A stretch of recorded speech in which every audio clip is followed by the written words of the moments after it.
much more to say about this one. All I can say is my grandfather, who operated a dairy here at the old home place for over 40 years,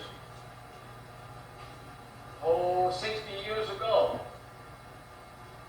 he bought feed from these people, and they had no Model T truck that they delivered with, and if you had a ton of feed on that thing, 2,000 pounds, which is playing for a good pickup today, you know, we had a ton on that thing. They had a big load in there. My gosh, how do you ever pay for that big load of feed, you know? And they brought that out to the dairy. But enough about this. There's many things you don't make one about. He can tell you about. But on that little barn back there, we know that one very well because we really grew up knowing it. The room, the first one from this side, street side out, was the grain room, and they kept the grain in there. It was pretty well weather secured. Rain didn't get into it. And I was commenting earlier, if you look at the walls on it from the outside, they're not as, the corners are not straight, they're not perpendicular to the ground, they're not straight up and down like you would a plumb building today. They're kind of angled a little bit. That's so that the rain, if the chinks didn't hold, or if they came out, and many of them did, because they've done a good job of refurbishing it, they were angled those where the rain would hit from the outside, it would curl off and roll to the outside rather than into the barn. And that's why they angle on it, a slight angle. And the thing that, to me, because I'm interested in woods, is two things with those little cedar logs. Now, there's not many pieces of wood that if you don't cut it at the right season, at the right time of the year, and every wood has its own peculiar time for being cut. And that is usually when it's in its fullest sap, the tree, and it's in fruit, just beginning to have the full nourishment of everything it's got to offer going into the fruit. That's the time to cut it, and that's when all the wood has all of the sap in it. And then if it's cured correctly, then you can't just completely ignore it, but there's certain things that must be done for curing. And if it's naturally cured, which they did in those days, they didn't use a quick heat process at all. They aired it, where air could get to it, and it would come in all spaces of it. Those little cedar logs are, well, way over 100 years old. I guess maybe they were cut 130 or 40 years ago. And you can't drive an accident until today, and they're not rotten. They're very wholesome. They were cut at the right time. But the most impressive thing is when I look up, they put a shingle roof back on that barn. When we knew it as kids, it had a metal roof on it because the original shingles finally rotted.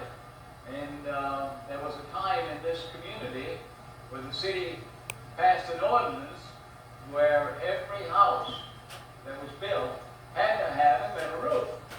And that, I don't know if it's ever been removed from the city ordinance. Probably said, Darrell said it's still on there. Is that right, Darrell? Probably is. Probably is. But you see that they finally ignored it as asbestos shingles came along, what have you. But they had a problem with a rash of fires, just like they did in Houston a few years ago. They prohibited using all these shingle roofs, you know. The Spring Branch had worlds of them. That was the style. You know, they had them up there. But they burned so easily, and they had a rash of it, so they now prohibited using those in Houston.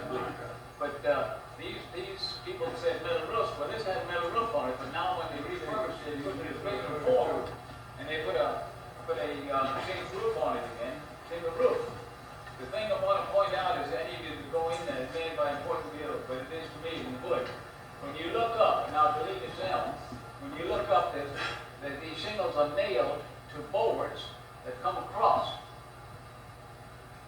And you follow kind of the outline of the bark itself. They use an over-under saw, which was the popular thing in those days, a platform, where one was down under, either had it dug out or they had it raised up. In any case, there was one on the underside of a handle of the saw, the other one was on top of the platform, and it was an over-under process. And this is how they sawed. And they ripped those that way. I believe that is elm in there. And elm, any that ever get around elm, if it lasts a year without rotting out, it's been pretty good. Most of the time, about 2 years, and it's really just potted up, and bugs love to eat it up in a hurry, and it just goes fizzling. Wouldn't be good for firewood even.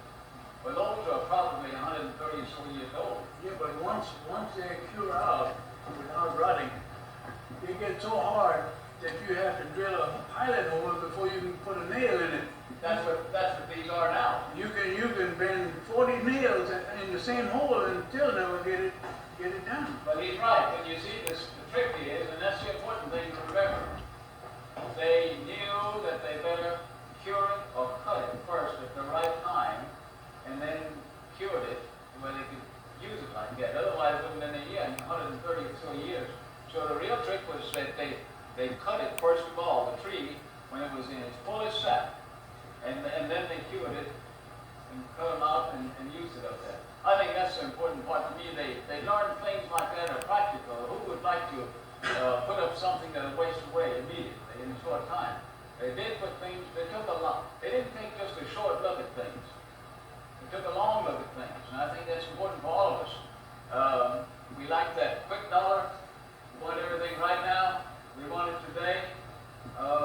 They didn't have the today's things that for right now benefit. They took a long look. That is an awful long look, isn't it? It is. That's all I can offer.